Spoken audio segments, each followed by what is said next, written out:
I told y'all motherfuckers what the fuck was gonna happen. And the Rockets showed out tonight. Straight domination. I'm talking about from the start. From the start to finish.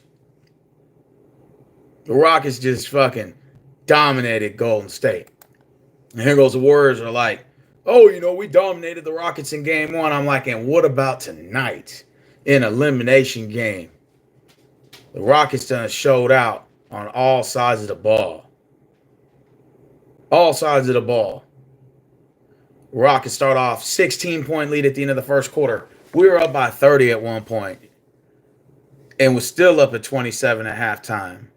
The Warriors, sorry, I'm confused for the Lakers, sure got the lead down. And then the Rockets came back, and what? The Rockets built that lead right back the fuck up. And excuse my French and cursing or whatever. But the Rockets win tonight, and I told y'all that we weren't going to lose this series in 5. Told y'all we weren't going to get swept, just like everybody was saying. I said, I predicted Golden State would win in 7. I'm still sticking by that. But the Rockets are showing some kind of fight.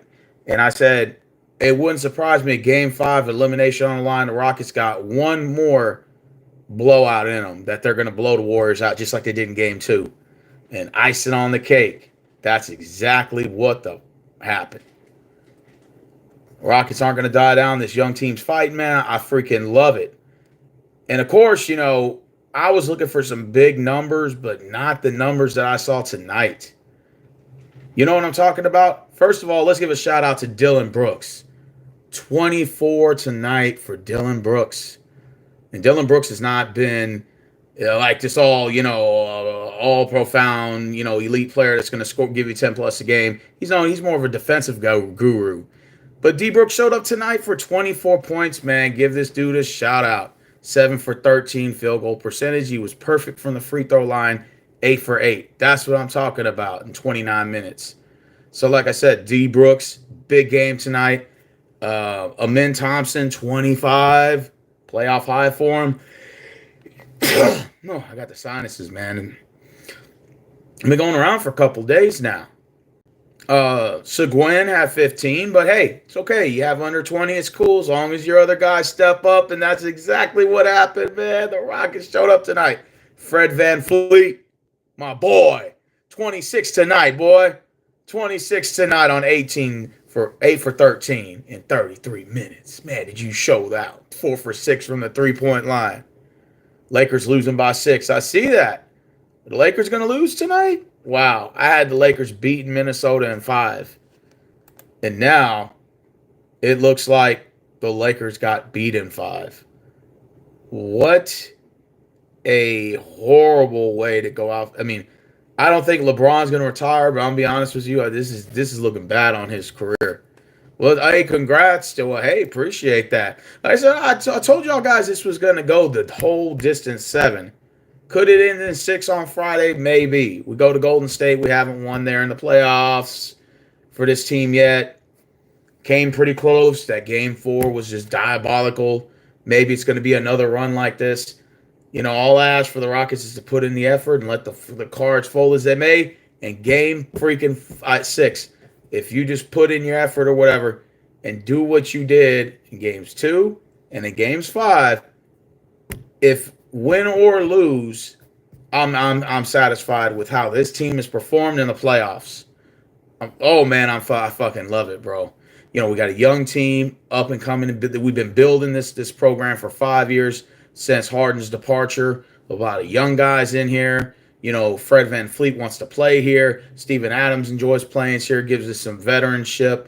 Maybe if they were to move on to a team that, maybe they want to play championship contender for later on in the years, they can do that, and they can sort of transition these young guys to put them in a position to win later.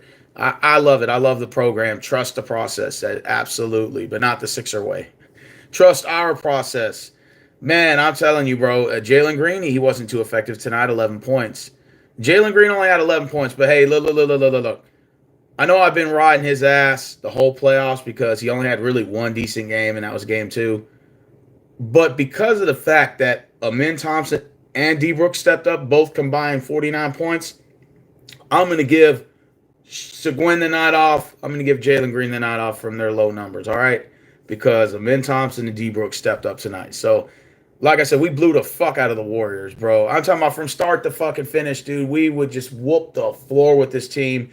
They were just mentally out of it. Our points in the paint, we dominated them. We dominated them in field goal percentage. We had better three-point field goal percentage than they did. We dominated them defensively. We were contesting Curry, and I think Curry was even taken out in the fourth quarter at one point so that he could rest up in Jimmy G too. Their bench players were stepping up. Of course, the game was getting physical. Be expecting that. And the Rockets we didn't have nothing under a 15-point lead from once we got that lead high. They couldn't get any closer than that. I think the Lakers, the Warriors did get within 11 or 12 points, and then we jumped right back up to a 20-something point lead, and just from there we had our foot on the gas and we weren't letting that go. Like I said, we stepped up today. Our bench points, Torrey Easton had 9 points off the bench. Jabari Smith Jr. had 7. That's not too bad. So, we did. And then also Aaron Holiday had 16 minutes and 9 points. So, Jock Landale had 5 minutes. He only had 2 points. But, we're giving our other bigs some minutes. Shepard played 7 minutes tonight. Nate Williams played 2 minutes. So, bro, yeah, the Lakers just lost. Oh, man. It must suck to be a Lakers fan, bro. I don't think LeBron's going to retire, but, man, he's going to be pissed. I think LeBron needs to leave LA and go somewhere else. I don't know. I think he already got a ring there. What else do he have left to prove? He might as well just go win a ring somewhere else. Maybe go back to Cleveland. I don't know if Cleveland will take him for a discount. Maybe discount, double check. Oh, man, it must suck to be a Lakers fan at this point. I know Lakers are hot. They just lost 103-96, brah. Man, I could just imagine, the snakes that are going to come out of LeBron's skin on the morning when it's time for LeBron. Oh, man. He should join the Mavs. Yeah, LeBron James to Dallas and build a super team. Take his son with him.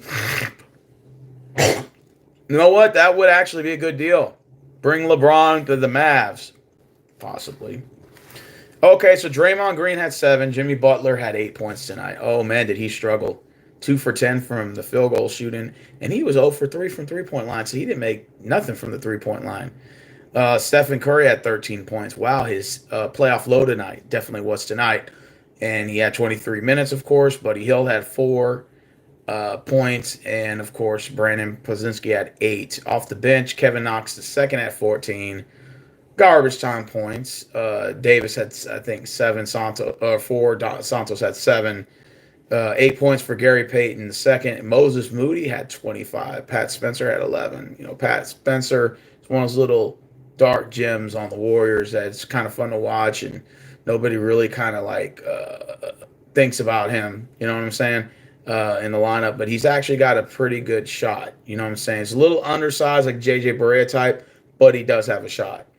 And, of course, let's see who else scored for the Warriors. I already pretty much said everything I had to say, but wow, what a fucking game. And I love it. The fact that we came out there just dominated on both sides of the ball. And I couldn't be more proud of this team. We go to Golden State in a big, big game next on Friday. I believe we're on Friday we play them. Let's be for sure. Let me look at the schedule real quick. I think we play Friday, either Saturday, one of the two. I want to say it's Friday. Let me look just to confirm. Yeah, we do. We're going to play the Warriors on Friday. Okay. That's probably going to be a late game, most likely, because since the Minnesota Lakers series ended, we'll be technically the only game on Friday. So, wow. What a way to go out for the Lakers. Whoa. Even worse to be Lakers. Yeah, oh, really, Warriors? Yeah, Warriors didn't show up tonight, bro. Rockets fucking straight dominated, man. I told you guys the series was going to go at least minimum 7. I had Warriors winning 7, but like I said, I think the Rockets, this young team's going to show some fight. I don't think it's going to end early. I think the Rockets are going to, even if hypothetically we do lose a Golden State on Friday, like I said, the fact this team didn't give up, they had some really close games, and it just, the ball didn't roll on our court, but game 2 and 5 it did, and we showed up. and we showed what potential we have in terms of building that championship team later on. So, it's a win-win for us, even if we do lose the next game. Like I said, we'll finish second seed, 52 wins, a young roster. Most of these guys have been in their playoffs for the very first time for like 99.9% of the team. And we're going up against a Golden State team that has more experience than us, has more veterans than us, and has more experienced veterans than us. If you were to compare Fred VanVleet and Steven Adams versus Butler and Curry, you'd say, okay, well, Butler and Curry got the more experience, and they're better players than those two guys. And even if that is the case, for our players to compete with their guys and still get 2 dubs out of this series, that's not bad. Like I said, and then you give it a couple of years, next year, the year after, and let the Rockets start developing this young team, man, we're going to be an exciting, fun team to watch in the future as we see these guys get better. Amen Thompson's coming in the mid-shape form. Could he be the next Paul Pierce or Antoine Walker or something like that? Hear those comparison names come up. It's possibly. Like I said, I'm just excited for next season. And even to see where this results go. Would I love to see the Rockets win the championship this year? Well, yes, of course. But is it going to be realistically to the youth of this team? Probably not. I don't see us getting, to the NBA Finals or anything like that. I think there's better teams out there that are more qualified. I'm just enjoying the ride for when it lasts. And when the hinges come off and it's over, win or lose, I feel like this team has succeeded this year. Like, we've exceeded expectations. Nobody expected us. I've been hearing, we're the worst second seeded team ever, and it's like, well, we still beat the Warriors twice. We almost beat them in Game 4, and for this young team to have 52 wins, for us to be the second seed wasn't even supposed to happen in the first place. So we really were in a good poker position than we were in previous years. Like, the Rockets missed the playoffs at the 11th seed. We were the first ever 11th seed to finish 500. And then this year we went from 41 to 52 wins. I didn't even expect us to get 50 this year. I thought Rockets would break maybe 45, 46, and maybe get an A seed or something, or 7 seed at best. And I would have been happy with that. Like, okay, cool. Bet we limped in the playoffs and cool. And then let's see how much we push, for that brass ring the following year. So, how important is your lifetime? Now let the 95 Rockets carry your team's legacy. Finally get it done. I'm patient enough. Patient enough, baby. Y'all deserve credit, bro. Y'all play out. Oh, we out-dominated the Warriors fans today, bro. Like I said, tonight's our night, bro. In Game 6, we go to Golden State Friday. It's probably be a late game because the Lakers-Minnesota game was supposed to be the late game for Game 6, but that's not happening. That's going to get bumped. That'll move us up to the 8 o'clock slot, 8:30 slot probably. Hell, maybe even 9:30 slot since it's in Golden State, and I know West Coast time's 2 hours behind us. So they'll probably do a 9:30 game here. Or a 9:30 game, our time would be like 7:30 there. So that's probably what likely the time we're looking at, a 9:30 TNT game.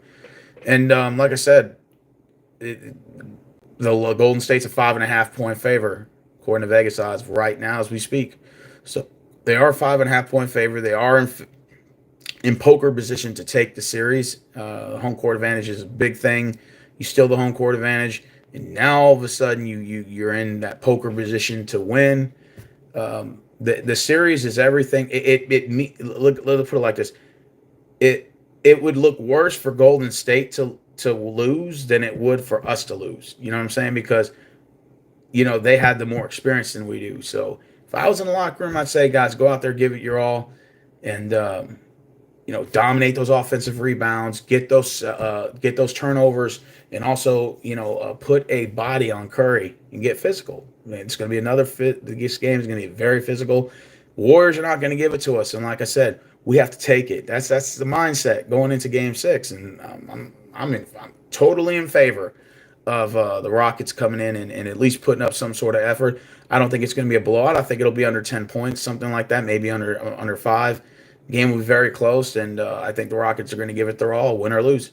Like I said, it's going to be fun and exciting for me either way. I'm going to be at work. Unfortunately, I will be at work the next, assuming if it goes 7, I'll probably, I'll probably be at work both days. So, I probably won't be able to stream it. It'll probably be after the game in the morning time to discuss it and stuff when no one's up, no one's watching this video. But nonetheless, the Rockets came out, did their thing tonight. We straight dominated the entire game. The whole first half was just straight ass whooping. And Golden State really just didn't have an answer for anything. I mean, we had guys under the basket just snatching those offensive rebounds and just putting points back up. Dude, we probably had at least 30, 40 points in the paint. Easily. easily tonight. It was too easy for us to get those rebounds, man.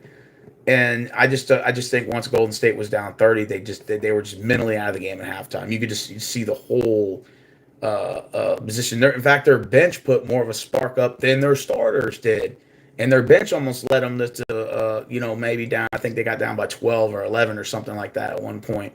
Warriors were down by, but man, the Rockets just kept hammering it.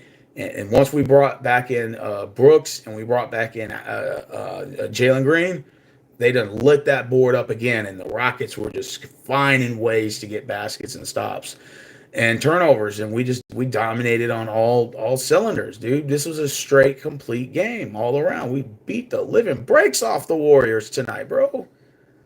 I'm just saying, even if the Warriors do beat us in Game 6, I'll look at them and I'll say, y'all didn't sweep us. You didn't give us a gentleman's sweep, and we almost took it to 7. God damn it! But like I said, I want to win. I want to come back from 3-1. Fuck this shit. So if we can win Game 6, the biggest road game, we go to Game 7. It's all fair game at that point. So, like I said, the pressure is more on for Golden State to have to close us out than it is for us to come back. The pressure's all on them to shut us out. The pressure's on them to beat us, not the other way around. It's their job to beat us now. Because why? They have more veterans on their team, more championship experience than us. We got a bunch of inexperienced youth guys.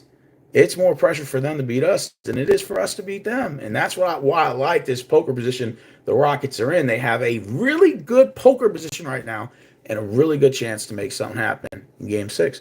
Could we sneak in Golden State and punch them in the mouth? It's a possibility. I like the idea of that. Like I said, Game 6 is going to be fire, bro. Game 6 is going to be fire. Okay, so I heard that Damian Lillard tore his Achilles. I want to talk a little bit about that. First of all, it was a non-contact injury. I saw Damian Lillard take off or attempted to run to the inside to try to see if he can get a pass off or whatever. He fell, and it looked like when Chauncey Billups got hurt, something like that. He didn't even have the ball. It was a non-contact injury. And I knew right there and then. I said, yeah, he tore it. He couldn't even stand up. He had to have assistance off the court to take the leverage off that leg. I know for personal experience. I was in 6th grade when I tore my Achilles, and it's a bitch. And it takes, about a year and a half process to probably heal. And given Damian Lillard's probably a little bit up there in age, he's probably 32 something. I'm thinking maybe 31. It's going to put a little bit more pressure on that leg to heal. You're looking at a year and a half, so he's not going to be the same. I feel bad for him. I'm not making fun of him, but Achilles tears, no joke. I'd rather tear my ACL than tear my Achilles. Achilles is a lot worse as a tendon, and it's like if you had, the bottom of your foot here, and let's just say this is your tibula, but your tibula is going like this. Yeah, that rubber band there, it's kind of like cushion. You got a rubber band. And that rubber band is like this, supports the balance of your weight of your leg. So when that snaps, that tendon, they got to pull the tendon down, pull the tendon this way, and staple it back together. Then you got to rehab. You got to rehab that muscle or that tendon. That's a bitch, and it's painful, and the process takes forever. And you can always re-tear it again. If you're not careful and you don't rehab properly. I've heard stories of people re-tearing it easily. And that's just not the same, man. I feel bad for Lillard. This could be possibly a career-ending injury. It's just, just the thought of it. Can't help but feel bad. I feel bad for the guy. The Achilles tendons is no joke. That sucks. Sucks really bad when you tear that tendon, man. But, yeah, the Bucks lost. I saw Giannis get into it with the father of Halliburton. I don't know how NBA security allowed that man to get on the court like that and just hold that thing up. He was taunting Giannis. And I don't blame. I think personally, if it would have been me standing there, I wouldn't have engaged with him. How the hell, like a regular fan, would never be allowed to go on the court and do that? And his old man was allowed to not only go on the court, but basically like taunt him within 10 feet. Like, unacceptable, dude. Like, I mean, I'm sure they'll probably beef it up probably after the next series or whatever. But just saying, that's crazy, man. That should never gotten that far. Um, let's see what other news. Boston beat Orlando. I picked them to win 4-0. They ended up winning 4-1. So I pretty much called that for the Celtics to move on and advance. It's the no-brainer. I had the Pistons winning in 7. I don't think they can win 3 in a row, but they did win a big game in New York, Game 5. Now that series goes back to Detroit. Can Detroit manage to win tomorrow and make that series tied? It is very possible. Detroit could get it done. The Pistons, are facing elimination, and Cade Cunningham won't let this team die. So, yeah, I mean, absolutely. The Pistons are in. The Pistons are now have a position, Detroit, to come back down 3-1, and the Knicks are known for choking in the playoffs. Could this be another choke job that the Knicks fans are going to have to endure as their team hasn't won since the 73 season? That's something to think about, right? So Boston advances, Indiana advances. So the Pacers are a very good young team. I like Pascal Siakam. I like Tyrese Halliburton. I like Miles Turner. They got some good damn young players on the team that are very good. And they're going up against a Cleveland Cavaliers team and Evan Mobley and what's his name, Donovan Mitchell and Sam Merrill, Darius Garland, even though he didn't really play in the last game that much because they kicked the living shit out of the Heat anyway. They got a damn good team. And Strauss, I think his name is Maximus Strauss or Max Strauss, whatever his name is. Damn good outside shooter. The Cavs got a very good team. Because I'm gonna like that Cavs Pacers matchup right there. And then Boston plays the winner out of Pistons and Knicks. Probably for NBA ratings, they'll want the Knicks to win. But I wouldn't mind seeing Detroit taking on the Celtics and seeing if that young Detroit team can compete with the old juggernauts of, Tatum and White and all the, and Al Horford in the Boston Celtics, Just saying. I wouldn't mind seeing that. But if the Knicks win, you got Cat, you got Brunson taking on the Boston Celtics, the New York Boston rivalry. Kind of shifts it from baseball to basketball. That would be pretty cool. So it's a win-win. Like I said, the Detroit Pistons didn't give up. They showed some fight. And yes, they did drop 2 games. And I think one of them was a controversial no call.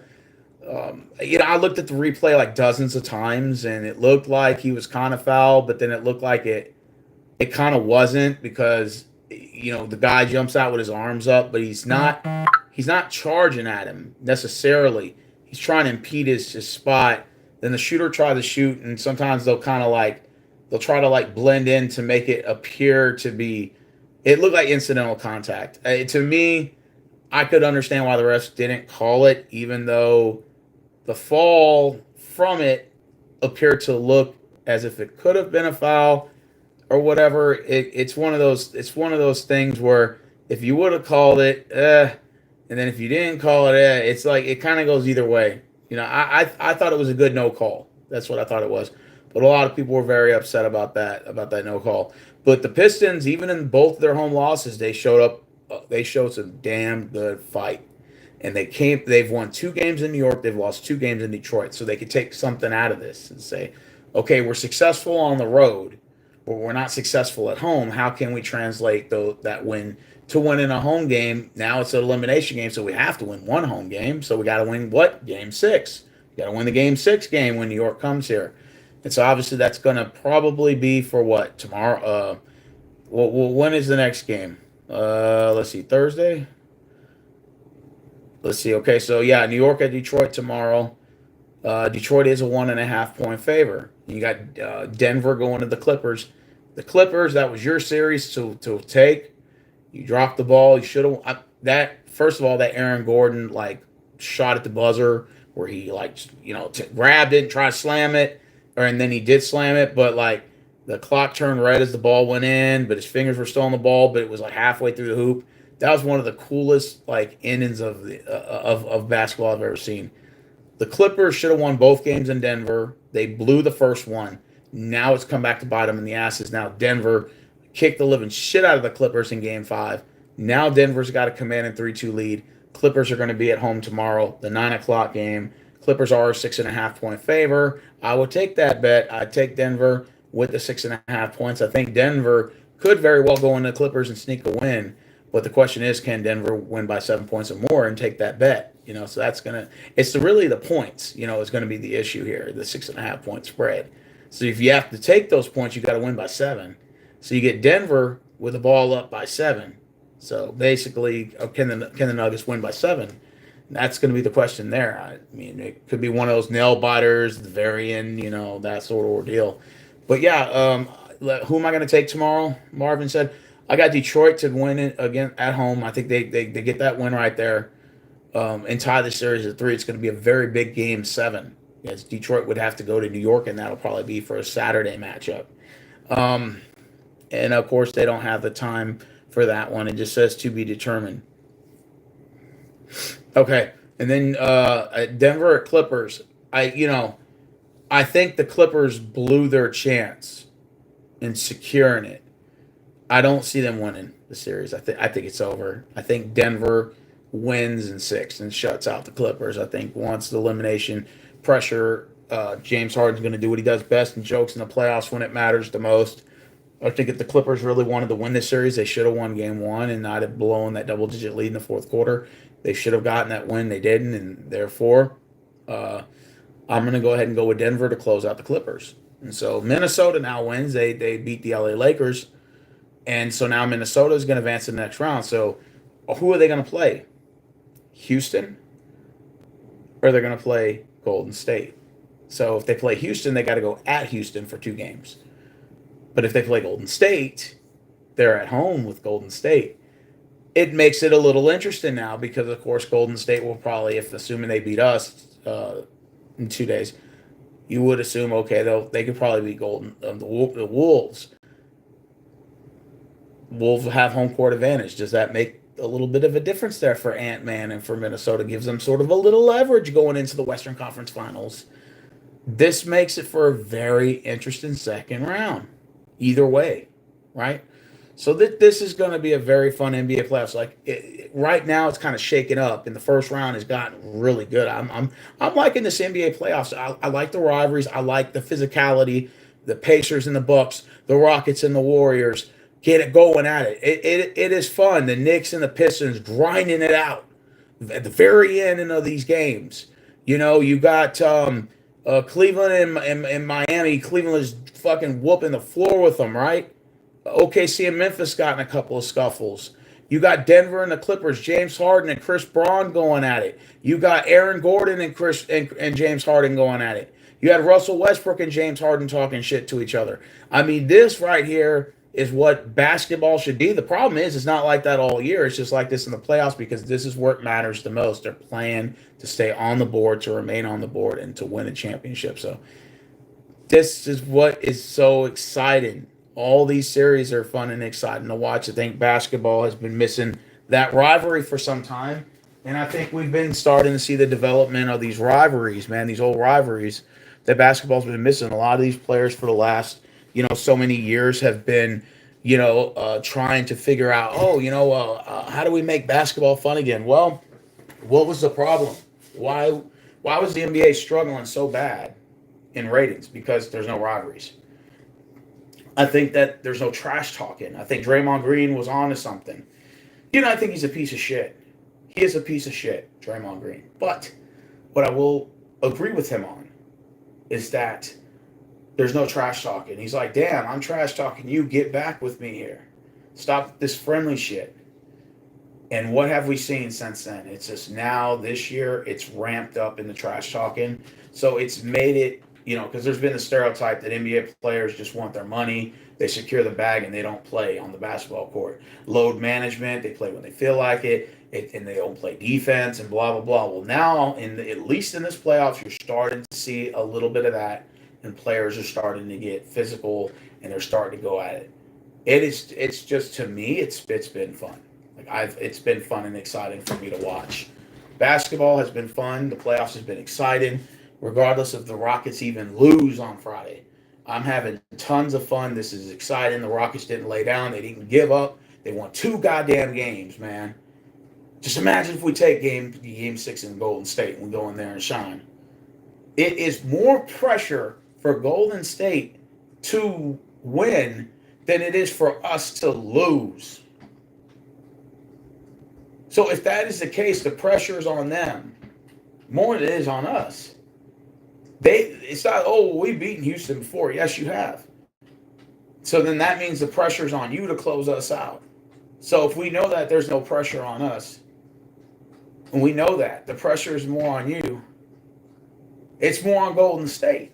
The pressure is more on the Warriors to beat us than it is for us to beat them, which is why I think the Rockets can go in without any bit of that anxiousness or to be nervous or to be like, oh, what is the game plan going to be? How are we going to stop Curry? How are we going to stop Butler? I think if these players just said, fuck it, we're just going to go out and play defense and we're going to show out, we're going to have some points. We're going to take the pressure off of Jalen Green to have to score so much. And Alfred Seguin to score these points. And let's go ahead and put that rock in the hands of Amen Thompson. Let's put that rock in the hands of D. Brooks and let them get their 20. That's what we saw tonight. Just excellent fucking basketball. What was the difference maker on the bench? What was the difference maker in this game? I'll tell you. The difference maker in this game for tonight was the Rockets had more bench players coming off the bench. Remember in game 4, 8 guys, 3 guys off the bench played minutes. Rest of them didn't get any minutes. Unacceptable. More guys were able to come off the bench and play. More guys were able to come off the bench. We had like 6, 7 guys off the bench with minutes today. And so now I realize that the game is a lot bigger than just our starters. Our bench players got to get minutes too and help our starters get some rest. In game 3, we had 3 starters with 45 minutes plus. They're tired. You start to see that. So we need to start having that ball distribution and players rotating. So that way we can keep, we can let, the Warriors know, hey, we got more guys that can come out here and can play. And this is what it's all about. The Rockets completely just fucking dominated the Warriors. I don't want to hear shit from Warriors fans tonight. We straight fucking dominated your ass. Even if you came out and beat us in game 6. And you're like, come to the, we beat you, again. Don't matter. You didn't sweep us. You didn't give us a gentleman's sweep. And we sure as hell been fighting you every tooth and nail with these young guys. We've been just brawling and throwing these punches back and getting physical. And we showed no fear. That's most important. This team showed 0 fear on the Warriors. This young squad. We showed 0 fear. And I like that shit.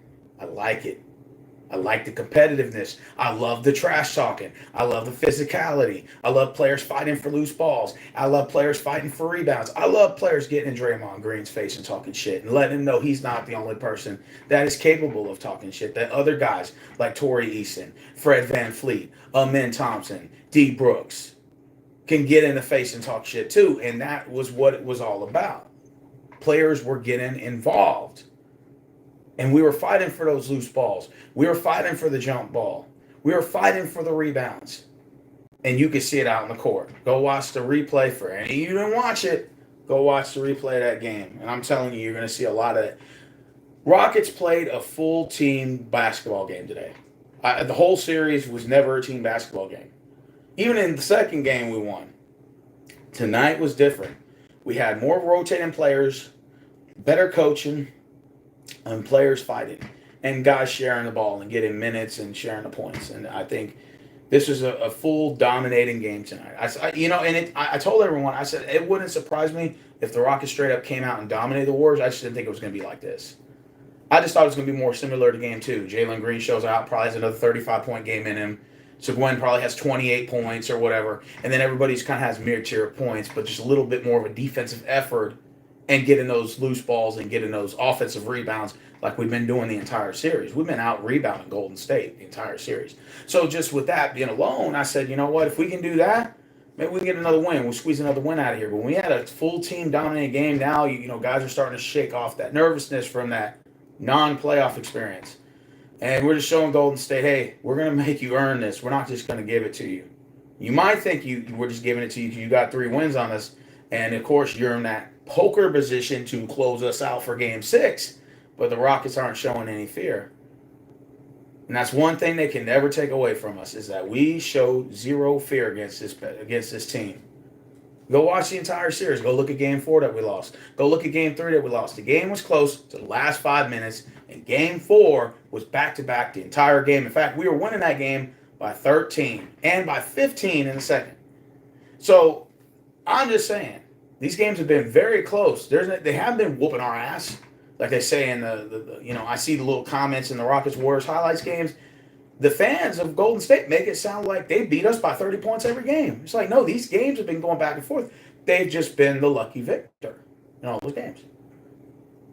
Someone's going to blink first.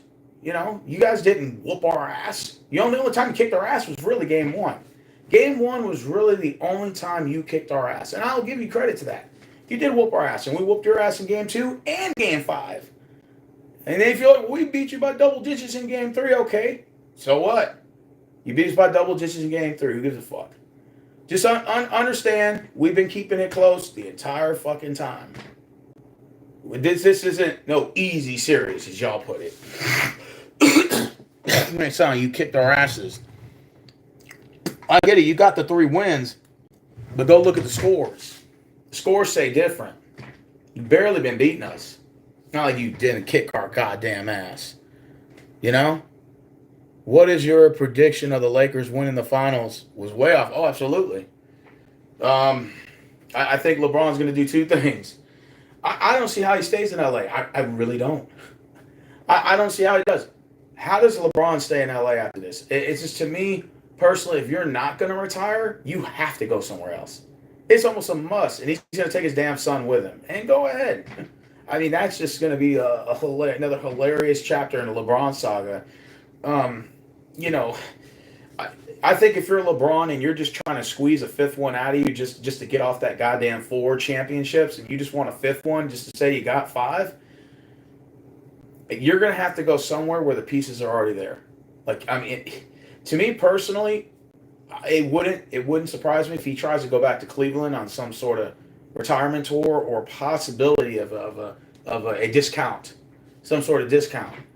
That could happen. It's very possible.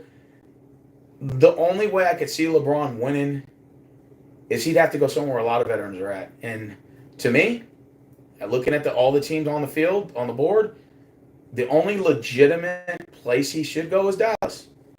Now, this sounds a little biased, the Mavericks, but if Kyrie comes back from his ACL tear in December, you got AD, who's already played with LeBron, you got LeBron, and then you got Clay. Then, if they add KD, possibly, on a discount, you can have 5 potential nasty starters on the court. You put your damn son on the bench, bring him in on garbage minutes. It's very possible the Mavericks could be an eye-opener for LeBron. I mean, just saying, it's, unless you plan on going to Phoenix and trying to rehash that, and would you want to stay, Beal, Book, KD, and LeBron, possibly. It's a possibility. I don't. It's a possibility, but LeBron's not going to go back to the Heat. That's obvious. No, he would either have to go back to Cleveland, or LeBron would have to go to Dallas. To me, those are the only 2 options at this point. I see KD going to Minnesota, low key. Wow. So KD goes. If KD goes to Minnesota, then you could take LeBron there. I think LeBron's going to try to do some shit he did with the Heat, where he's going to try to ask veterans, hey, where do you want to go? Where are you guys going? And then he's going to just try to follow where most of them are going. I think I could see him pulling some shit like that off. It's either LeBron retires. If I had to narrow it down to 2, LeBron retires, he goes back to Cleveland and does a retirement tour or maybe a 2-year deal there. and just kind of a bygones be bygones. Hey, you guys want to get over this hump? Hey, maybe that missing piece behind that Donovan Mitchell and the Evan Mobley and the Strauss, you know, and the Sam Merrills. Maybe I'm that missing guy that y'all need. And I'm from Akron, whatever, Ohio, and you can add my name to that list. It's a possibility. It's a very possibility, but I just don't think LeBron should stay in LA. I think at the point he's just losing in all these first rounds, and it's just not working. It's just not working in LA. I think that despite the fact those players are good, you got Luka Doncic that can't stay healthy, and it showed tonight again with his back injury. He looks like AD, Anthony Davis, the guy that Lakers fans gave a shit about. The same guy, remember? They gave him the same shit. And what happened? Luka can't. He doesn't condition. He's overweight. No offense, I can't talk because of mine. But he's in a multi-million-dollar position. That teams are throwing money at you, and you can't condition that. Can't motivate you to stay healthy. Then you don't need to be playing basketball. Just as simple as that. And so you need to do another profession. It definitely ain't basketball. You know what I'm saying? And he had the back injury. I know how back injuries are. They suck. And again, it's. The Mavericks and the Lakers don't really win out of this trade. It's just which player really takes their conditioning seriously and who can stay healthy just long enough to maybe see their team have some success. Probably be Anthony Davis in Dallas, probably. It just sucks because Kyrie's going to be out till December with that ACL tear. But at least he doesn't have to play in those grueling months of October, November, and December. Dallas gets about maybe 30 games into the season, a little bit under, so that way Kyrie has a little bit of rest maybe going into that second half, and it's not too bad. So maybe it's kind of a blessing. It's going to be a very interesting offseason. Trae Young, where is he going? Is Morant going to want out of Memphis? Maybe trade somewhere. KD, is Book going to want out of Phoenix? Bradley Beal going to want out? Is he the missing piece, mid-tier piece for another puzzle somewhere? It's going to be interesting. I wonder if Chris Paul, does he stay in San Antonio? Will he want to be an extra piece somewhere else? Maybe does he want to reunite with his OKC fans? I'm just throwing that out there. I'm just throwing these possibilities out there, where these players are going to go. Is Russell Westbrook, is he going to remain a Nugget after the season's over? Or does he request trade along with Jokic? Does he request a trade? If the Nuggets don't win the NBA Finals this year, there's a lot of possibilities. Joel Embiid, Paul George wanting out of Philly already. There's a lot of possible decent. This is probably going to be one of the best free agencies I've seen since the COVID year. So it'll be like 5 years since we've seen an NBA free agency with veterans like this. They'll be available in the trade market. So this is going to be a very interesting offseason, coming up in the making.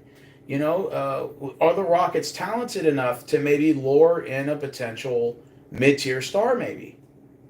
Could we reunite Chris Paul here? Could we, maybe convince a Paul George maybe to take a little bit less money? Maybe he'll want to play here. Maybe Joel Embiid maybe want to play here. I mean, that's just something to throw out there. There's a little possibility here. There are a lot of these NBA teams that are like in kind of poker position can build on these 15 potential free agents. So it's going to be a very nice NBA offseason this year. In fact, it's going to be a lot nicer than the rest of the playoffs. And the rest of the playoffs is not even over. And I'm already having fun watching the NBA playoffs because now the players are trash talking. They're getting physical. They're actually taking the basketball seriously. And I haven't seen this in a long time. The last time I've seen NBA teams taking basketball seriously is probably like maybe since the Dallas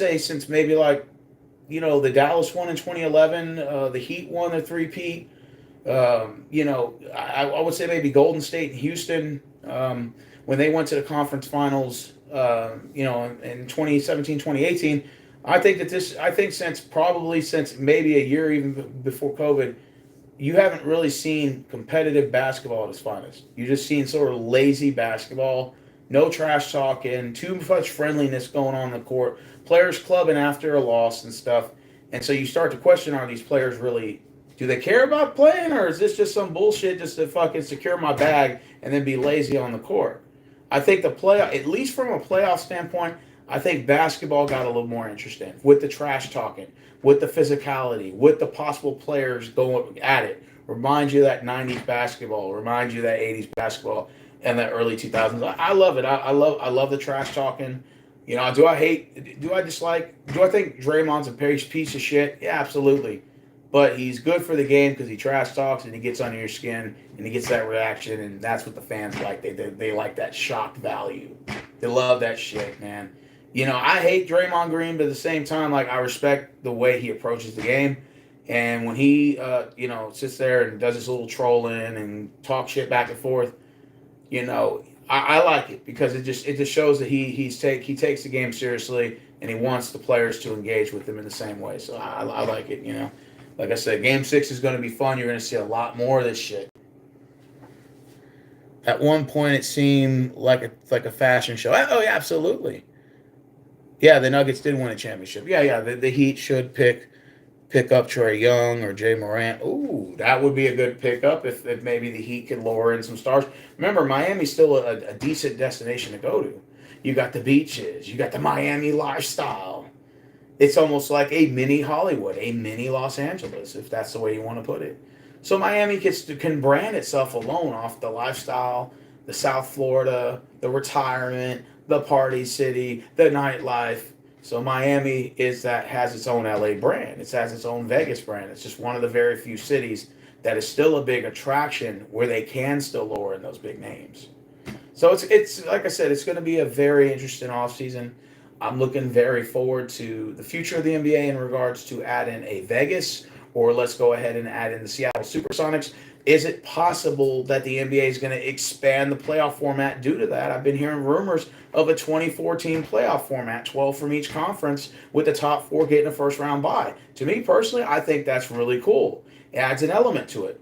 5 versus 12, 6 versus 11, 7 versus 10, 8 versus 9 with the top 4 in the first round. You extend that NBA playoffs. You're now adding a 5th round to it. As a fan, I love it. Players may not like it. As a fan, I fucking love it. I think it's a brilliant idea. I think it stops teams from tanking at the bottom. You're now going to have 32 NBA teams, so only the bottom 8 at that point, bottom 4 from each conference will tank for that number 1 pick in the lottery draft. So you're going to have 8 in the lottery draft. With 24-team playoff, it adds a March Madness feel to it. I personally like it. I wouldn't mind seeing a 12th-seeded Portland, possibly upsetting a 5th-seeded Clippers. Could happen. I like Sharp. I like DeAndre Ayton. I thought the Portland Trailblazers played really good basketball at the end, even though they finished with a 33-49 record. I think they're a lot better than their record, and I think maybe they could pull an upset off. And then, not saying they'll win the whole thing, but it would be fun. It's fun for that Cinderella feel. I think that the March Madness is kind of missing out of the NBA. I think the play-in tournament kind of brings a March Madness feel, and now you enhance it with a top 24-team playoff bracket they're talking about. I think that it's perfect. I think it's more trash talking, more rivalries, and it adds to the excitement of basketball. Now you're going to extend basketball playoffs from till possibly July. You're looking at first 2 weeks of July now for the NBA Finals. I think it's a great idea. I love it. I think that it'll add excitement to the game, and it'll really make basketball. I think Vegas deserves a team. I think the Supersonics deserve a team. I love it. I think this is a great idea that the NBA commissioner is working on. This was probably take maybe 1 to 3 year project, but I could possibly see it happening, and it will. I love it. So if I'm still alive, I'll be able to watch it. If I don't die and get hit by a bus. You have nothing to lose. Absolutely, we don't have anything to lose. Yeah, the Rockets don't have nothing to lose. It's more pressure for Golden State to beat us. It's worse for them to lose than for us to win. It looks worse for them. If they lose, it looks worse for us. For them, if we lose, it don't look worse for us. Despite the fact we're the 2nd seed, they came in as a favorite. They've beaten us 4 times before. They've won championships. We have 0 amongst these players. Most of these players had their first playoff appearance. Okay, so if you look at it that way, the pressure is more for them to lose than it is for us. The pressure is more for them. The pressure is more for them to lose than it is for us to win. That's the way I want to put it. There's more pressure for them to lose than it is for us to win. There's less pressure on it for us to win. So that alone gives us enough of that energy and excitement as the underdog say, you know what, we can go in there and take a win. So the Rockets show no fear from this team. I love it. I love every second of it, and I love the fact we're not backing down from them. Fuck them. You know, I think at the last time we played Golden State, they beat us badly, right?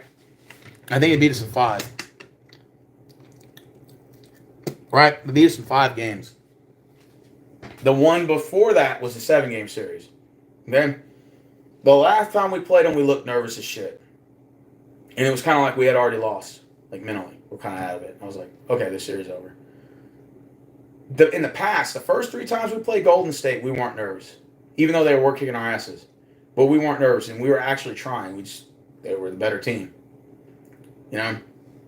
The year we went as the 8th seed and they kicked our ass in 5 games, I went to both of those home games.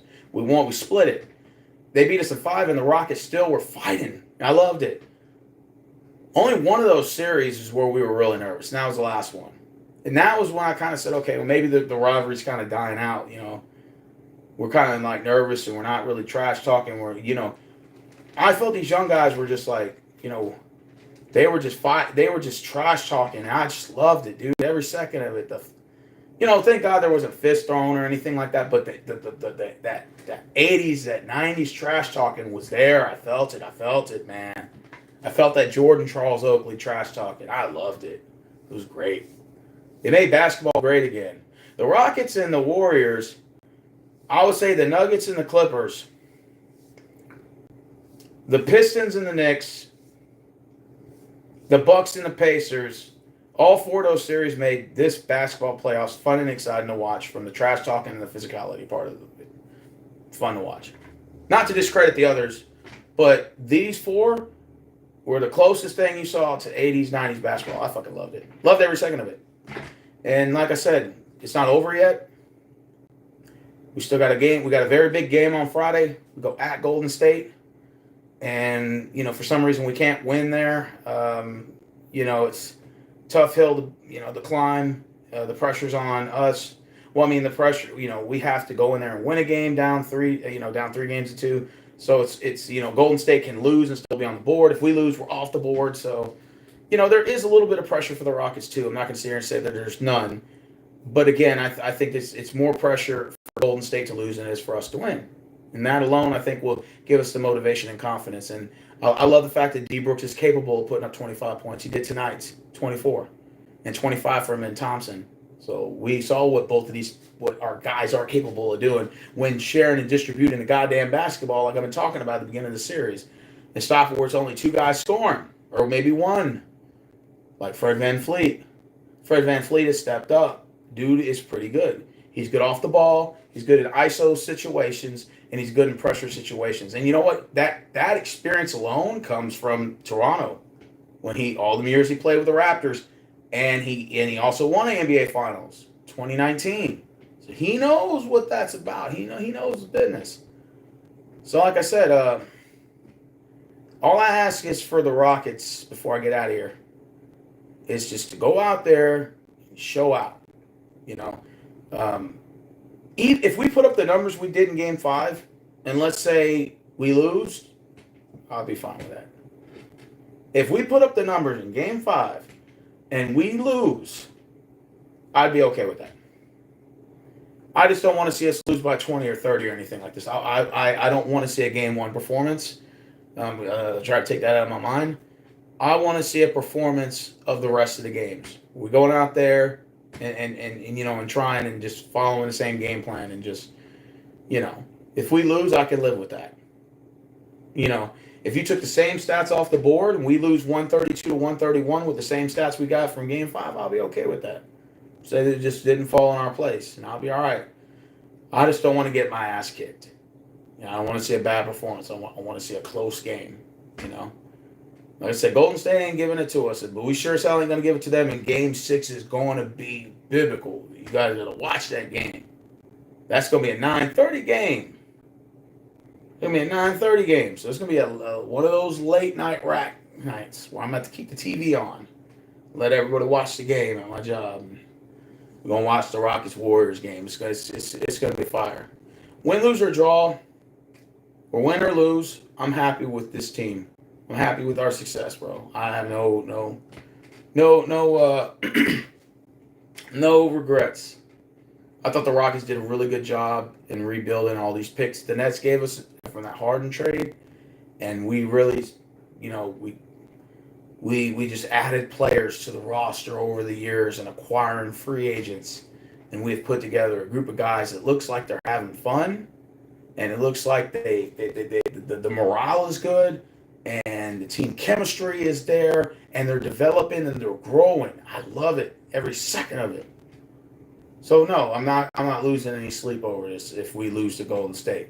Because you know what my answer would be is we were supposed to lose. Because we were a young, experienced group of guys who made our first playoff appearance. But we'll see you again. We'll see you again next year, year after that. And I'll be right here talking shit once again. Read the comments. The Magic showed some fight against the Celtics. It just, oh, nah. If they did, it wasn't in the second half. When did that end? Because I've seen the Celtics up by damn near about 40 points in that game. So it must have been in the first half when it was close. This sure as hell wasn't the fourth quarter. It was terrible. But Orlando, that was a mismatch up right there. And I knew it was going to end. I said they were going to get swept. They won one game, gentleman's sweep. It was a gentleman's sweep. Sorry. Outside of Banchero and Franz Wagner, they really don't have that many good players. To be honest with you, not trying to be mean. It's just what it is. They were outmatched in that matchup. It was the Celtics should have won blindfolded. That series was too easy. But I like to see if the Celtics, who they match up with next, is going to be the Pistons or the Knicks. Now the ratings is going to say let the Knicks win. Is New York, Boston. But me personally, I want to see a Detroit Pistons and Boston matchup. That's what I want to see. I want to see the Pistons, and I want to see the Celtics. Of course, I penciled in Boston in the finals, but I wouldn't mind seeing Detroit coming in and get sneaking a game 7 victory and let Detroit ride the wave and Detroit Pistons ride the wave to the Eastern Conference Finals. That'd be a little bit fun to watch. Basketball's been fun to watch. This is the first time I've actually, and I'm not gonna lie to you guys, and this goes way back to watching the playoff games, even 5, 6, 7 years ago. This is the first time I've actually watched all the playoff games. Like, I usually never do that shit. I usually just wait till the Rockets game come on, and I may catch the NBA highlights of some of these games. But this year, I would say this is the first year I've actually watched these games, and they're actually fun to watch. I'm actually starting to like basketball again. I kind of fell off basketball the last 5 or 6 years. I really have. I got burned out. But now I've been less about football. I've been more about basketball for some odd reason. For some odd reason, I've been more excited about watching NBA basketball. And this trash talking that's going on in the NBA playoffs, it just gives me 101,000 reasons to like basketball more. And again, make basketball great again. It should be the new term for the NBA. It's fun. Like I said, I want to, I'm still looking forward to seeing how this playoffs goes down. So, yeah, tomorrow I got Detroit to beat the Knicks. I think they're going to go tie the series at 3. Detroit finally gets a home win in that Game 6. It's going to be a 6:30 game. Then the 9 o'clock slate game. You're going to have Denver at the at the Clip Show. Who do I got winning that one? I think Denver closes it out. I think Denver closes it out. They're going to play OKC in that next round. That's what I predict. For May 2nd, well, it's going to be the only game, and they now have announced the start time. It's going to be an 8 o'clock game on Friday. 8 o'clock. It's going to be Rockets at Golden State. 8 o'clock. I think Golden State wins. I'm just going to be honest with you. But I think it's going to be something under 10. Reasonably. Like I said, having to win on the road is going to be very hard in that environment. The pressure's on Golden State, but I think the Warriors somehow get the win. I think they beat us in 6, and I had Warriors in 7, and I think a lot of it would have happened if we would have won game if we would have stolen a game in Golden State and it just didn't happen, I think somehow, some way, Golden State just gets that they just break loose and they just beat us. I don't think they beat us badly, but I think they do beat us. I think it's going to be. I think it could be similar to like a game three, where the lead was close until like the last 4 minutes, and then they pull away with some sort of 6 or 7 or 8 point win. That's what I'm predicting. I think Golden State will beat us on Friday, but I just want us to come out there and make the game entertaining. That's all I'm asking. But if we get the win, I'll be happy. But I think Golden State beats us in 6. That's just it's not the fan in me. It's me looking from the outside perspective. I think Golden State beats us in 6, and I think you're looking at a Warriors Timberwolves matchup for game for round 2. Which Ant-Man's not that bad. He looks good. Julius Randle's coming out of nowhere. DiVincenzo looks pretty good. He's played for the Lakers, I think. Didn't he play for the Lake Show? If I'm correct, he looks pretty damn good. The Timberwolves got a good team too. Oh, and Gobert was looking like Akeem Olajuwon out there tonight in Game 5. His seemed like his footwork was kind of on point. He was grabbing rebounds and just slamming the ball. They couldn't stop Rudy Gobert, and Rudy Gobert had pretty. I think he would have had a pretty good, excellent series against the Lakers, and therefore, could Ant-Man and Anthony Edwards beat a Stephen Curry in round 2? That's going to be a little bit interesting to see.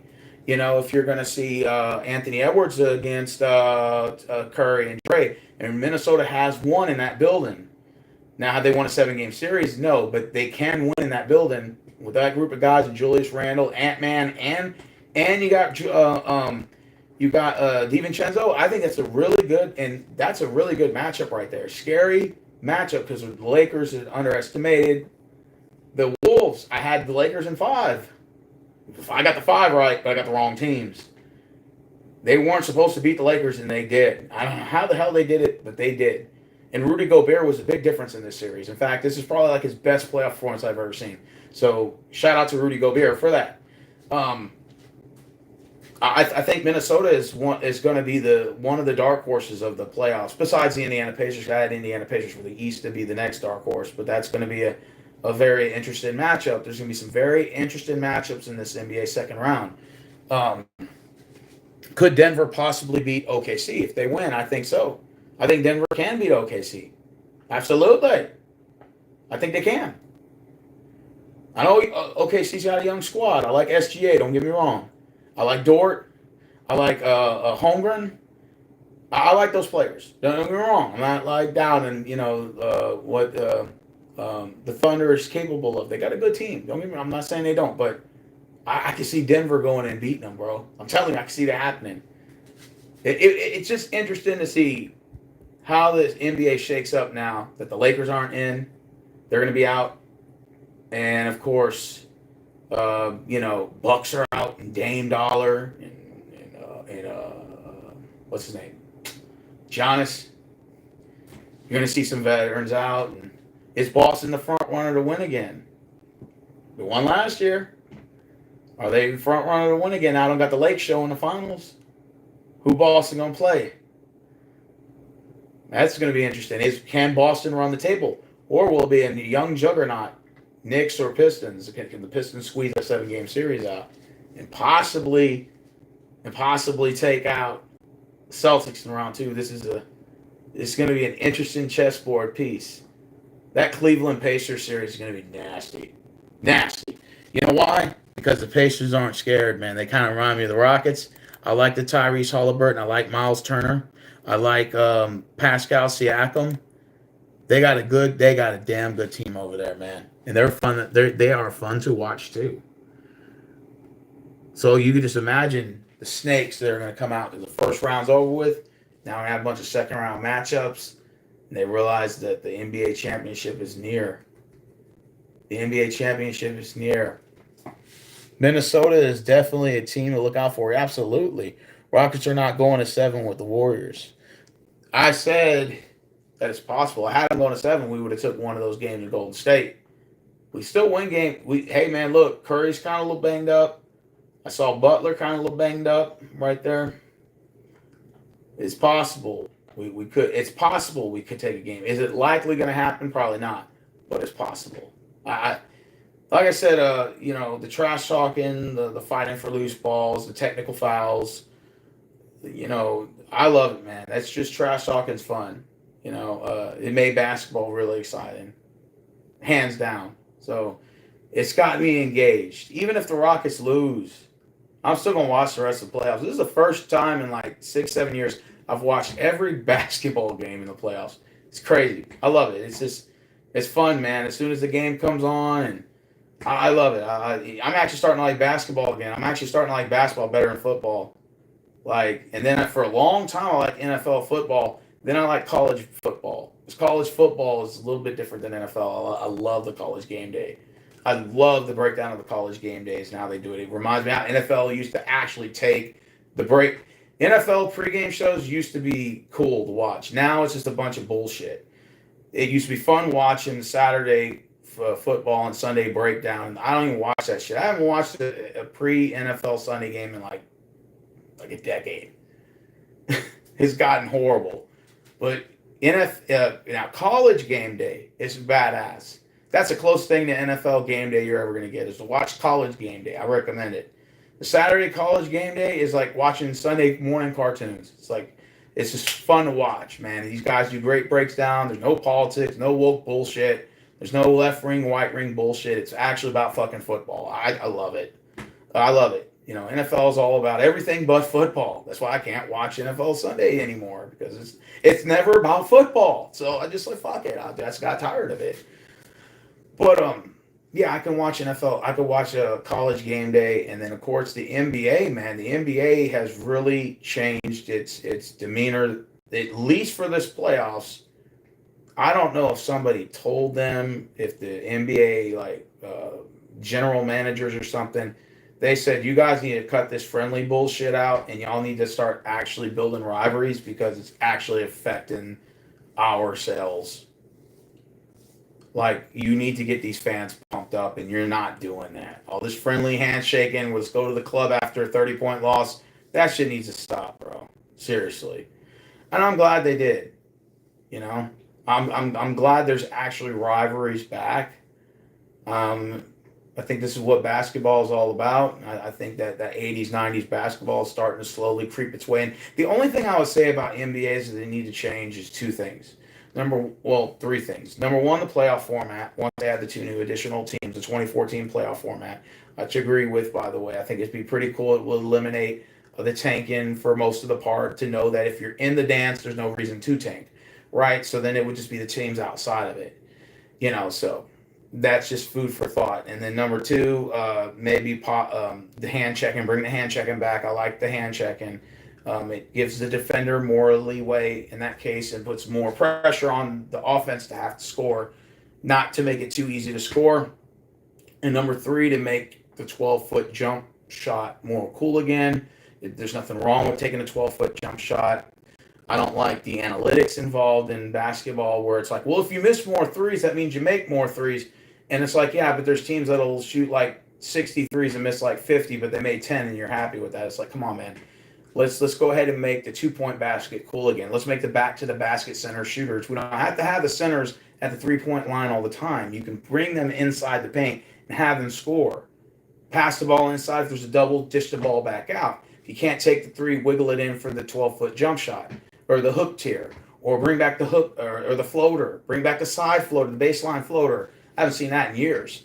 Make it cool to like basketball again. Make it cool to bring these rivalries back, and show that there's actually some sort of enthusiasm behind the fact that you secured your goddamn bag. I'm tired of that shit. So let's just go ahead and make basketball cool and fun and exciting to watch. That's all I asked for. And came back watching NBA this year in February, after not watching a single game since 20. Oh, absolutely, yeah. I mean, I'll watch the playoffs, but highlights, and I would always fast forward to maybe the fourth quarter and just kind of see the ending. Now I can actually know some of the players on the teams now, and kind of know their personalities and know who they hate and stuff.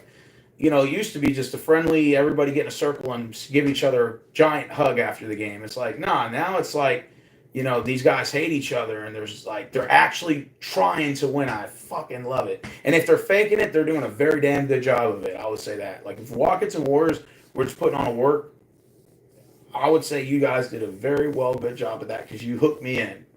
And if that's what you got to do to hook me in, then that's what you got to do to hook me in. The last year, I've actually been more hooked on the basketball than in the last 6 or 7 years. I shit you not. So now next year, might have to consider watching basketball in October, opening night, and watching all those games, and we get more invested in the basketball. Hell, I might even drop and go by and watch a couple games now. Wasn't gonna do that last. I haven't done that in a minute. And it's just this year alone, I think basketball is a little bit more exciting. Did it get boring after a while? Absolutely. And then once that Luka AD trade like punched in, many people criticize it because they're saying, well, the NBA's ratings are low. That's the reason why they did that. And maybe they did. But I think, once that trade happened, it kind of like jolted me a little bit to watch. I'm like, okay, let's see how this pans out. So I watched a little bit more of the games, regular season. But I still wasn't too much into it, but I was invested a little bit more. I started knowing who the players were. Like in previous, I couldn't name a single player on any of these teams. Like, who the hell is that guy? They all look the same. They all shoot threes. Now it's kind of like you learn these personalities and the rivalries are building up. And I'm like, okay, so the playoffs built up a bunch of these rivalries. Maybe it'll transcend in the next year, and during the regular season, you'll see a little bit more jawing a little bit. I'm not asking for them to like just straight up punch each other. A little trash talking, man. Make it a little fun and exciting. And maybe this is the basketball sort of trying to win back the fans. They're trying to make the fans interested in watching the game again. And if they're doing this, they're doing a hell of a good job of it in this playoffs. They did one damn good job. I've been invested in every goddamn game. Even at work, we just turn the channels on. We're like, what channel is this game on? We'll be watching 2 games at the same time. I'm like, man, I love it, dude. It's been fun to watch. And this playoffs basketball has just been really exciting. So I don't know. We'll see how it continues down the stretch. Hopefully, we'll see more of this, and it's not just a first round playoff thing just because it's just started. Maybe this will transcend in the second in the Western Conference, Eastern Conference, the NBA Finals. You're going to see more of this. I love it. Sign me up. Put my name stamp on this shit. If this is what basketball is going to be like from now on, you can count me in. Hell, I might even order an NBA League Pass. God damn it. I might start watching basketball on the NBA League Pass. And I never even thought to get that shit. But you know what? If it's going to be like this, man, I might have to buy the NBA League Pass next year, bro. I might actually have to do that. I have to watch NBA basketball next year and get myself an NBA League Pass. Okay. I appreciate you guys for being in it. Hour and 12 minutes. Fucking tired. Want to get some sleep. And am I going to talk about the games tomorrow? I might do that. Like, y'all see me uploading basketball games? Man, why the hell would I do this every day? Lately, y'all notice I've been doing that. I've been uploading basketball content because I'm actually kind of interested in watching the goddamn product. Previously, I didn't give a fuck. I was like, man, fuck the playoffs. I don't watch this bullshit. Now it's like, man, I actually want to talk about this shit. I want to talk basketball. Wow. Whoa. Isn't that cool to talk basketball for fucking once? To actually be excited about the game, the love of the game, the excitement of the ball, the excitement and the love of the game. I love it. I love every second of it. All right, guys. Well, I'm heading out. I'll see y'all tomorrow. Y'all take care. All right. Peace.